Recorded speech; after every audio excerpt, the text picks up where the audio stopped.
We are Manchester United. A quote heard more times than ever.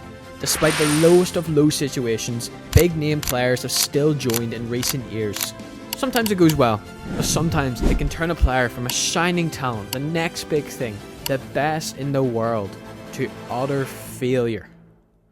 On the 30th of August 2020, Donny van de Beek signed for Manchester United for a hefty 40 million fee.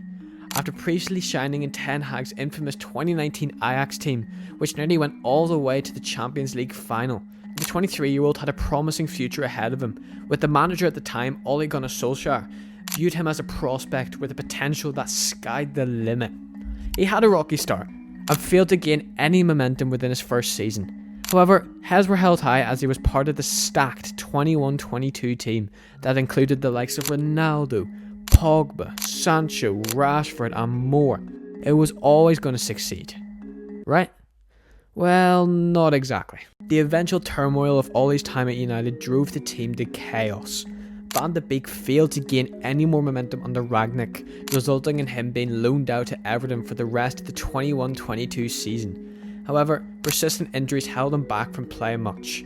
He found very limited playtime under Ten Hag and was subsequently loaned to Frankfurt before being sold to Girona in the summer of 2024, which is where he is today. His demise is difficult to figure out. Whether it was injuries or playtime, it's safe to say his career was never the same after joining United. But this doesn't compare to the controversy of Angel Di Maria. And I know I have mentioned him a lot recently, so I'll try to be quicker. After Ronaldo's departure in 2009, the club were in desperate need of a replacement. It took a while, but they thought they had it in the name of Di Maria. The Real Madrid winger was bought for £60 million after impressing manager Van Gaal. Problems arose though from day one as he gave a heartfelt goodbye to Real Madrid and a rather reluctant hello to United, suggesting that he never wanted to leave Real Madrid in the first place. A mix of inconsistency, bad personality and low confidence was the perfect recipe for disaster. He had a bitter hate for Van Gaal, publicly criticising him to this day. He despised his rig tactics, not letting him play like himself on the pitch. At the end of his first season, he was supposed to get on a flight for a pre-season tour in the US. However, he didn't show up.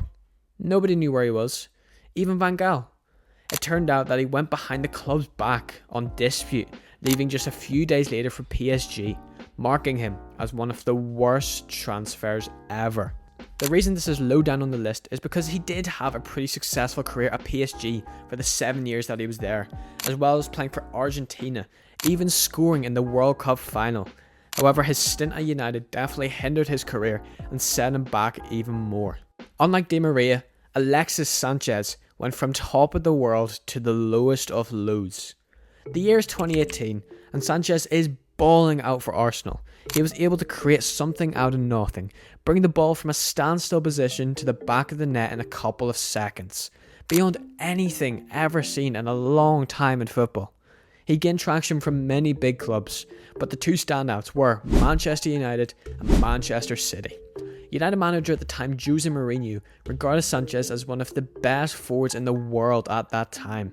After tough negotiations, he joined United in 2019 in a swap deal that included Mkhitaryan and £35 million. This was the first part of the problem. Sanchez ordered that he would receive £14 million per year, as well as a sign-on package for him and his agent, bringing the total fee to a staggering £94 million. The second mistake came in his form. In his last 6 months at Arsenal, it was evident that he had a drop-off in form. Yes, there were a few moments that he still showed his worth, but something was different. However, United still thought they could get something out of him. Long story short, they didn't. Sanchez couldn't pick up any form and crumbled under the pressure, with his confidence and energy taking a huge hit. It looked like he was afraid to express himself under Mourinho. Subsequently, he lasted just 7 months at United before being loaned and eventually sold to Inter Milan, ending his short yet disastrous time at United. Before I move on, if you're enjoying, a sub to the channel would be greatly appreciated.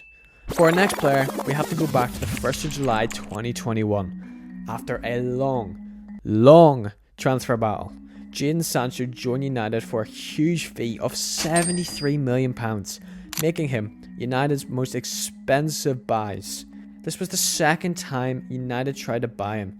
After impressing the world at Dortmund, United saw him in the summer of 2020 and spent all summer trying to get him, just to fail and sign Pellistri instead. They tried again and succeeded the next summer, joining the likes of Ronaldo, Rashford, Fernandes, Pogba and more. It was a rocky start. He struggled to adapt to Ollie's tactics, but most people wrote it off though and thought either him or Ollie would change to fit the other. However, following the end of Ollie's reign, it got worse for Sancho under Rangnick, and even worse under Ten Hag. It was clear that he was struggling greatly, so Ten Hag decided to give him a break, allowing him to rehabilitate and come back stronger. However, it didn't work. Upon returning from the squad, nothing had changed.